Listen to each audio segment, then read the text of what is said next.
బ్రహ్మానందం ఈ పేరు వింటేనే నవ్వు పుడుతుంది.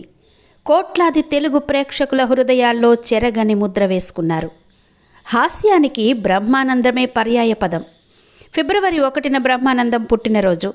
తన పుట్టినరోజు ఎప్పుడూ తాను చేసుకోకపోయినా అభిమానులు మాత్రం పిచ్చి ప్రేమతో సంబరపడిపోతుంటారు.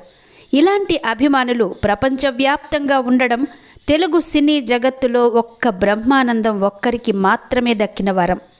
విషయానికొస్తే సీఎం చంద్రబాబు నియోజకవర్గమైన కుప్పం ప్రాంతానికి చెందిన ఒక వీరాభిమాని డాబా మీద గీసిన బొమ్మ ఇప్పుడు అందరి దృష్టిని ఆకర్షిస్తోంది. ఈ ఏడాది బ్రహ్మానందానికి పుట్టినరోజు కానుకగా ఈ అజ్ఞాత వీరాభిమాని ప్రపంచానికి ఇచ్చిన కానుక ఇది. ఎంత చూసినా తనివి తీరని కానుకిది. నిజంగా బ్రహ్మానందం కారణ జన్ములు. అందుకే ప్రేక్షక ప్రపంచానికి పిచ్చి ప్రేమ. హ్యాపీ బర్త్డే బ్రహ్మానందం గారు, హ్యాపీ బర్త్డే.